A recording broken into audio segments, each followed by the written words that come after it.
To एडुमेडिसन। तो हम 10 thesis और ग्लोबलाइजेशन देख लेते हैं, क्या थीसिस हैं अबाउट ग्लोबलाइजेशन। तो जो एंटी ग्लोबलाइजेशन प्रोटेस्ट होता है, यानी ग्लोबलाइजेशन के खिलाफ जो प्रोटेस्ट होता है, वो एक्चुअली ग्लोबलाइजेशन के खिलाफ नहीं होता, बल्कि वो सबसे ग्लोबलाइज इवेंट होता है। मतलब कहीं भी अगर ग्लोबलाइजेशन के खिलाफ प्रोटेस्ट हो रहा है तो उसको इतना दिखाया जाता है, इतना दिखाया जाता है कि पूरी दुनिया जान जाती है, तो वो भी ग्लोबलाइज्ड है, एक कहने का तात्पर्य। ठीक है, ग्लोबलाइजेशन कोई न्यू नहीं है और ना ही ये वेस्टर्नाइजेशन है। ठीक है, ये मत समझिए कि ग्लोबलाइजेशन हो रहा है तो ये कुछ नया है। हम सदियों से एक दूसरे से कनेक्टेड थे, बट हाँ अब फास्ट होने लगा है ग्लोबलाइजेशन। और वेस्टर्नाइजेशन नहीं है, ऐसा नहीं है कि सिर्फ वेस्टर्न कल्चर का ही इम्पैक्ट आ रहा है।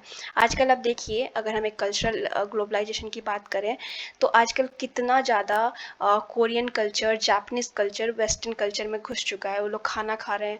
इवन इंडियन कल्चर की बॉलीवुड की मूवीज़ की बात करें तो यूरोप में काफ़ी फेमस हुआ करती थी, अब तो उतनी नहीं है, बट फिर भी अभी भी लोग बॉलीवुड की बहुत रिस्पेक्ट करते हैं। तो एक कल्चरल हमने एग्जाम्पल लिया। आजकल भी हमारा जो कपड़ा है या हमारा धर्म है उसमें लोग इतना इंटरेस्ट लेते हैं, तो इस तरीके से। ठीक है, ग्लोबलाइजेशन अपने आप में ख़राब नहीं है, इससे बहुत लोगों को फ़ायदा हुआ है, लेकिन बस इसमें एक कमी है कि जो ग्लोबलाइजेशन का जो हम बेनिफिट कमा रहे हैं ना, उसका डिस्ट्रीब्यूशन थोड़ा बेटर तरीके से हो। ये ना हो कि सिर्फ अमीर अमीर होता जा रहा है, गरीब गरीब होता जा रहा है। ठीक है, और अगर हम सेंट्रल इशू की बात करें ग्लोबलाइजेशन में, तो वो डायरेक्टली इनडायरेक्टली क्या है, इनइक्वालिटी, असमानता। अमीर अमीर हो रहा है, गरीब गरीब हो रहा है। ठीक है, चाहे पिछड़ा आगे हो नहीं पा रहा है। ठीक है, और जो प्राइमरी कंसर्न है, जिस तरीके से हमने बात की लेवल ऑफ इनइक्वालिटी, यानी लेवल की जब हमने बात कर दी, तो कुछ कंट्री हद से ज़्यादा अमीर है, कुछ हद से ज़्यादा गरीब है। ठीक है, एंड जितनी ज़्यादा इनइक्वालिटीज़ हैं, जितनी गरीबी है, उसमें अर्जेंट अटेंशन देना बहुत ज़्यादा ज़रूरी है। ठीक है, तो एक और बात ध्यान रखिए कि हर पार्टी को गेन्स मिले, ये तो ज़रूरी है, लेकिन जो गेन्स मिल रहे हैं, यानी जो बेनिफिट, मार्केट इकोनॉमी है। ठीक है, मार्केट इकोनॉमी है या कैपिटलिज्म है, हम सिंपल बात में करें तो इसमें हम कोशिश करें कि प्रो पुअर पब्लिक पॉलिसी बनाए, यानी गरीबों के प्रति ऐसी पॉलिसी बनाए कि उनकी हेल्प हो सके। जो भी बेनिफिट हो रहा है, ठीक है, उसको हर किसी तक पहुंच पाए। जो भी ट्रेड एग्रीमेंट है, पेटेंट लॉज है, इन्वायरमेंट प्रोटेक्शन है, इसके बारे में भी एक तरीके से बात हो, या ये भी एक इम्पॉर्टेंट फैक्टर हो। वर्ल्ड जो है ब्रेटन वुड्स अग्रीमेंट के बाद जो दुनिया है वो बिल्कुल चेंज हो चुकी है। अब ये क्या था, ये कमेंट में बताइए, थोड़ा सा मैं आपको आइडिया देती हूँ। इसी के बाद वर्ल्ड बैंक और ये सब जो एग्रीमेंट्स आई थी वो आई थी। ठीक है, इसमें 3 मेजर चीज़ों का जन्म हुआ था जो बहुत इंपॉर्टेंट है।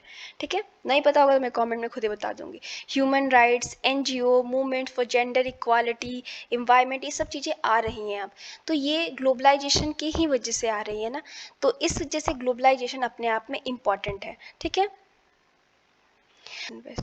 कई बार हम देखते हैं कि जो ये बड़ी बड़ी ऑर्गेनाइजेशंस है जो वर्ल्ड लेवल पे काम करती हैं, जिसको हम थर्ड वर्ल्ड गवर्नमेंट्स भी कहते हैं, कई बार ऐसा होता है कि वायलेंस और वेस्ट में बहुत ज़्यादा चले जाती हैं। ठीक है, और हमारे पास, अगर हम लास्ट पॉइंट की बात करें, तो इनफ रीज़न है जिससे हम ग्लोबलाइजेशन को सपोर्ट कर सकें, और ये बहुत ही अच्छा है, बस इसमें थोड़ी चेंज की ज़रूरत है। ठीक है, अब हम नेशनलिज्म के बारे में डिस्कस कर लेते हैं। तो जो नेशनलिज्म का आइडिया है वो 19th सेंचुरी वेस्टर्न यूरोप में डेवलप हुआ, या उस टाइम पे कुछ चीज़ें हुई जिसकी वजह से आया। सबसे पहले इनलाइटमेंट क्या था, प्रबोधन। यहाँ से आइडिया आता है किसका, लिबरल थॉट का, पॉलिटिकल सेल्फ डिटर्मिनेशन का। मतलब लोग अब गॉड से या किंग से अलग होके सोचने लगे। फ्रेंच रिवॉल्यूशन, जिसने कम्युनिटी इक्वालिटी की बात की कि राजा के परे लोगों के पर्सनल रूल एंड रेगुलेशन, लोगों के लिए लॉज वगैरह होने चाहिए। उसके बाद German conception of people form by history, tradition and culture. और जर्मन जो आइडिया है कि हिस्ट्री जो है, ट्रेडिशन जो है, कल्चर है, वो लोगों को बनाता है।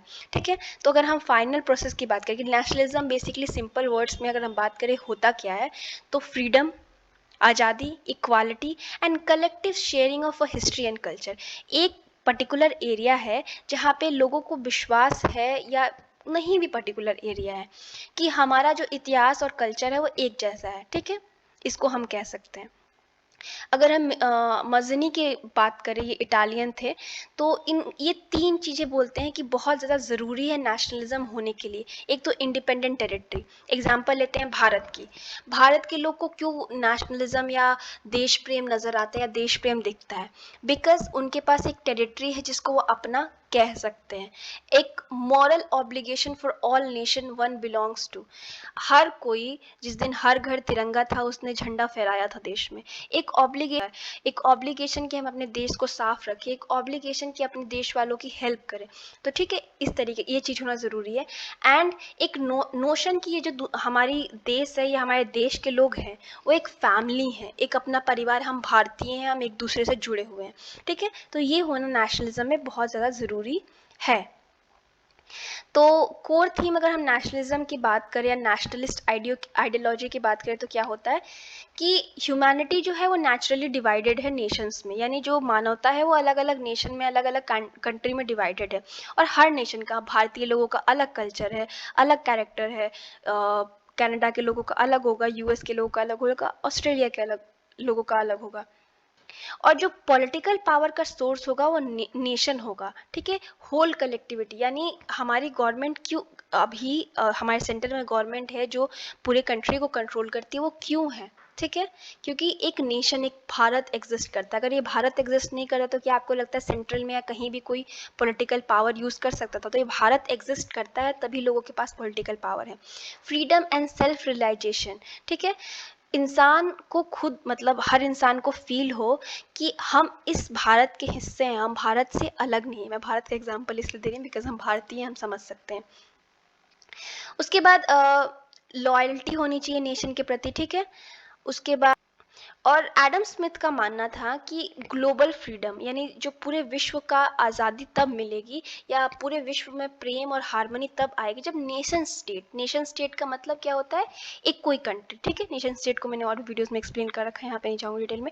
तो नेशन का मतलब यहाँ हम सिंपली कंट्री समझ लेते हैं कि जब कंट्रीज एक दूसरे से, मतलब हर कंट्री के बीच में एक लगाव, प्रेम होगा और अपनी कंट्री के बीच में अपने कंट्री के प्रति प्रेम होगा, तो ग्लोबल लव तो आ ही जाएगा। ठीक है, तो नेशनलिज्म और ग्लोबलाइजेशन कैसे कनेक्टेड है, हम इसको समझ लेते हैं। देखिए, अगर नेशनलिज्म क्या होता है? अपने देश के प्रति प्रेम, या जो नेशनलिस्ट है वो देश का प्रेमी है अपने पर्टिकुलर एरिया से। जैसे आप भारतीय हैं तो आप भारत से बहुत ज़्यादा प्रेम करते हैं अपने देश से।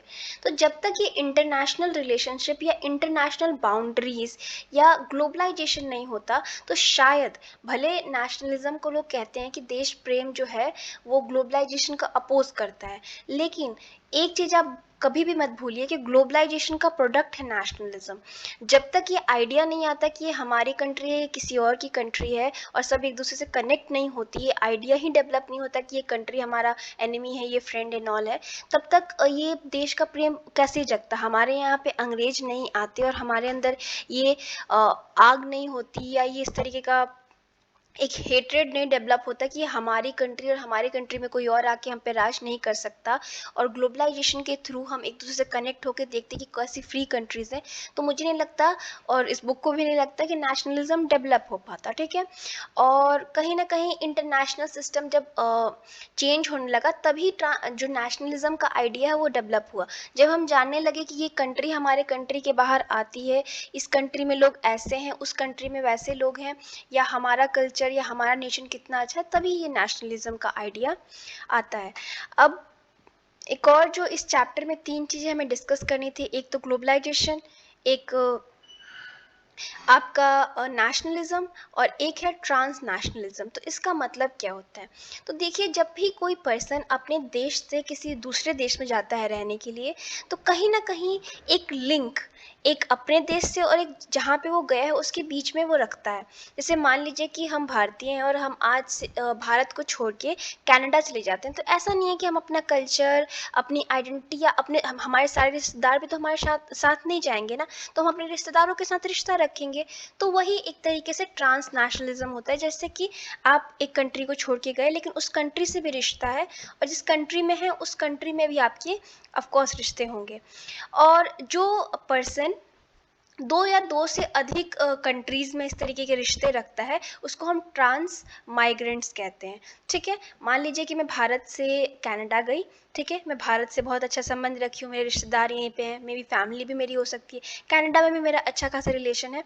ठीक है, तो इसको भी आप ट्रांस माइग्रेंट्स कह सकते हैं। और मान लीजिए कि मैं कनाडा में कुछ साल रही और फिर मैं अमेरिका चली गई, और मैं अपने इंडिया से भी कनेक्टेड हूँ, अपने कनाडा में दोस्त जो बनाए उनसे भी कनेक्टेड हूँ, और अमेरिका में भी कनेक्टेड हूँ, तो भी मुझे ट्रांस माइग्रेंट्स कहा जा सकता है, ट्रांस माइग्रेंट कहा जा सकता है। ठीक है, उसके बाद अब ये जो ट्रांस नेशनलिज्म है वो या ट्रांस नेशनल जो लोग हैं वो किसी भी तरीके का रिश्ता रख सकते हैं, अपने फैमिली मेम्बर से रख सकते हैं। मान लीजिए कि उनको पैसा भेज रहे हैं, गिफ्ट भेज रहे हैं, बहुत लोग यूएस से आते हैं तो हम कहते नहीं है कि आईफोन लेते आना, मतलब थोड़ा कॉस्ट कम लगेगा, ये सब चीज़ें।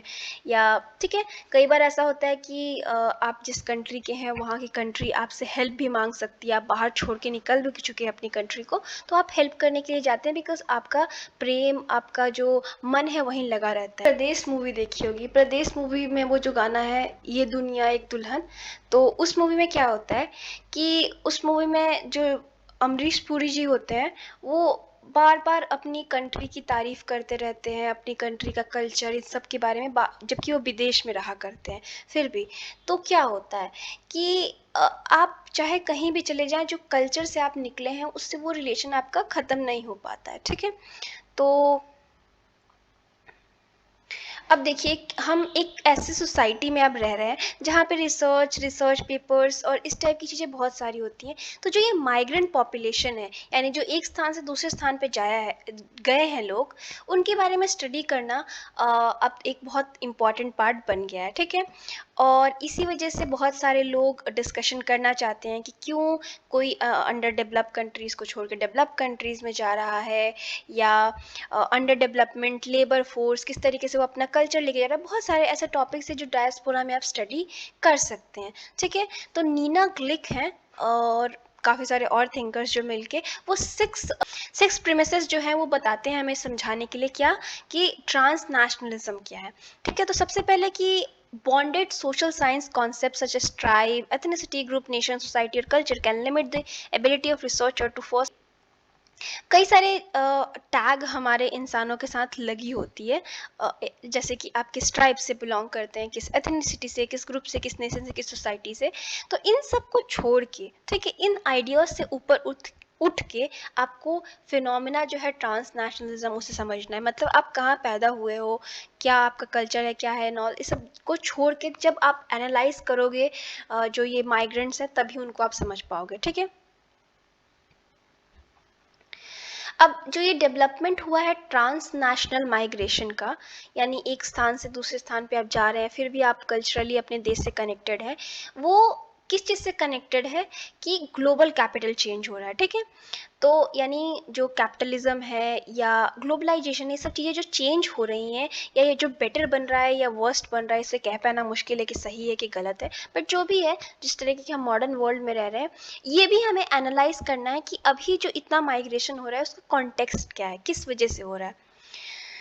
और जो ट्रांस नेशनलिज्म है वो हमारी daily lifes, activities and social relationship migrants, मतलब केवल हमें ये नहीं स्टडी करना कि वो छोड़ के गए या अपने कंट्री से कनेक्शन रखा है, उन ये भी देखना है हम कि उनकी जो देश छोड़ के गए हैं उनकी डेली लाइफ्स कैसी है, किस तरीके के रिलेशनशिप्स हैं, क्या, मतलब बहुत डीप में स्टडी करने की बात कि अपना देश छोड़ के जाता है। अगर हम ट्रांस नेशनल माइग्रेंट्स की बात करें, कोई भी अपना जब देश छोड़ के जाता है, तो एक चीज़ होता है कि जो भी वर्कर हैं, ज़्यादातर वर्कर ही जाते हैं, उनको एक ऐसे सिचुएशन में रहना पड़ता है। मान लीजिए आप भारतीय हैं, भारत में आप भारतीय हैं, ठीक है, आप भारत छोड़ के कनाडा गए, ठीक है, तो भारत में आपका जात था, मतलब जाति थी, कास्ट था, एथनिसिटी थी, आप किसी रीजन से रहे होंगे, मे बी पंजाब से, वेस्ट बंगाल से, बिहार से, कहीं से भी, और आप किसी ना किसी रेस के होंगे, जैसे कि ब्राउन हो गए, नॉल हो गए।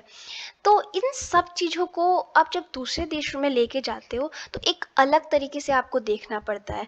आप अब भारत में जिस तरीके से हो, आप कनाडा में जाके वैसे नहीं रहोगे, वहाँ पे आपको कुछ डिफरेंट आपकी तरफ देखते हुए लोग मिलेंगे, ऐसे बहुत सारी चीज़ें होती हैं। ठीक है, हमें ये भी समझना है कि जब कोई अपनी कंट्री छोड़ के जाता है तो किस तरीके से वो नई कंट्री में उसका कल्चर, क्लास और सोसाइटी में मिलता है। ठीक है, उसके बाद ग्लोबल और नेशनल दोनों लेवल पे हमें देखना है कि किस तरीके से जो ये माइग्रेंट्स हैं वो डील करते हैं इतनी सारी चीज़ों से, जो मतलब एक शिफ्ट होता है। आप एक घर से दूसरे घर में शिफ्ट हुए तो कितना चेंज आता है, यहाँ तो कंट्री शिफ्ट करना है, उन सब चीज़ों को हमें देखना है। ठीक है, कैपिटलिज्म जो है या जो ये पूंजीवादी व्यवस्था है उसी का एक प्रोडक्ट है। ठीक है, उसके बाद आइडेंटिटी, ये जो ट्रांस माइग्रेंट्स हैं जो एक देश से दूसरे देश गए, तीसरे देश गए, उनकी जो आइडेंटिटी है वो आज भी एक क्वेश्चन बन गया कि किस प्रकार से वो कर रहे हैं। एक शो आ रहा है, आई थिंक एक शो क्या बहुत सारे शो आ रहे हैं आजकल जिसमें आपको देखने को मिलेगा अमेरिकन और ब्रिटिश शो। ठीक है, उसमें ब्राउन कैरेक्टर्स आ रहे हैं बहुत सारे, यानी भारतीय ओरिजिन की और इस टाइप की एक्ट्रेसेस आ रही हैं। ठीक है, क्या वो दिखाता है, आपको क्या लगता है कि इतना ज़्यादा ब्राउन कैरेक्टर्स क्यों दिखाए जा रहे हैं? तो मैं एक मैत्री उसी में एक्ट्रेस है, शो का नाम मेरे दिमाग से एकदम से निकल गया है, तो उनका मैं एक वीडियो देख रही थी, तो उसमें वो बात करती हैं कि किस तरीके से वो शुरुआत से अमेरिका में ही रही हैं, मतलब भारत उनके माता पिता ने छोड़ दिया था और वो अमेरिका में ही पली बड़ी हैं, पर वो हमेशा टीवी पे वाइट कैरेक्टर्स देखा करती थी। जैसे कि अब ऑफकोर्स अमेरिका में वाइट कैरेक्टर ही आएंगे ना टीवी पे, कभी भी उन्होंने ब्राउन और ब्लैक कैरेक्टर्स को मेन लीड बन के बहुत कम ही देखा था। तो फर्स्ट टाइम उनका वो शो है, कमेंट में बताइए किसी ने देखा रखा हो, मैंने 2-4 ही एपिसोड देखे नहीं है मैंने पूरे। तो फर्स्ट टाइम या अब नया नया वहाँ पे ये ट्रेंड आ रहा है, अमेरिका या ब्रिटेन में भी आ रहा है कि लोग मतलब ब्राउन कैरेक्टर्स को या जो भारतीय ओरिजिन वगैरह के हैं उनको मेन लीड में ले रहे हैं। तो आपको समझ में आ रहा है कि अभी तक उन लोगों की आइडेंटिटी पूरी तरीके से वो नहीं। और देखिए, अगर दिखाया भी जाता है, एक फैमिली मैन करके, आई थिंक फैमिली मैन ही या फैमिली गाय करके एक कार्टून आता है, उसमें इतना स्टेरियोटिपिकल इंडिया दिखाया जाता है ना, मतलब कार्टून ही है बट ऐसे दिखाया जाता है कि पता नहीं इंडियन लोग कैसे अंग्रेजी बोलते हैं। अगर किसी ने बिग बैंग थ्योरी देखी होगी तो उसमें राज का कैरेक्टर था, उसकी इंग्लिश ऐसे दिखाई जाती है जैसे कि इंडियन लोगों को इंग्लिश बोलनी ही नहीं आती, या डम या इस तरीके से। तो आज भी जो हम लोग का रिप्रेजेंटेशन है बाहरी देशों में एज अ ब्राउन पीपल बहुत डिफरेंट है। ठीक है, उसके बाद देखिए बेसिकली इसमें यही डिस्कस किया गया है कि किस तरीके से ट्रांस नेशनलिज्म होता है जब आप एक कंट्री से दूसरी कंट्री में जाते हो, आप अपने कल्चर को लेके जाते हो ना, और इन तीनों के बीच में क्या रिलेशनशिप है, इसके बारे में डिस्कशन है। और कुछ इसमें इन डेप्थ नहीं है, आप खूब सारा एग्जाम्पल दीजिए। अगर आप शोज़ देखते हैं, बहुत सारा फिल्म का तो पूरा चैप्टर ही है, बट आप शोज़ वगैरह देखते हैं जहाँ पे ये सब चीज़ें आप नोटिस करते हैं अपने आसपास। सोशियोलॉजी इज़ ऑल अबाउट कि अपने आसपास नोटिस करिए, पॉपुलर कल्चर में क्या हो रहा है नोटिस करिए, और फिर उसी को लिखिए, क्योंकि वो लोग भी, और थोड़ा बहुत ये कॉन्टेक्स्ट दे दीजिए, थोड़ा बहुत एग्जाम्पल दे दीजिए। यहाँ पे बात की गई है कि transnationalism and globalisation has created a new world of reality which is awaiting rigorous conceptualisation. एक जो हमने ग्लोबलाइजेशन में या ट्रांस नेशनलिज्म में एक ऐसी रियलिटी, एक ऐसा वर्ल्ड क्रिएट कर दिया जिसको बहुत सारे कॉन्सेप्ट, बहुत सारे रिसर्च की ज़रूरत है। मतलब जो लोग जाके वहाँ पे रह रहे हैं एक देश छोड़ के दूसरे देश में, उनके खाने से लेके उनकी रहन सहन, उनकी हैबिट, उनका रिप्रेजेंटेशन, बहुत सारे टॉपिक्स है जिसको आपको स्टडी करना है और रिलेशनशिप को समझना है। ठीक है, thank you so much, have a nice day.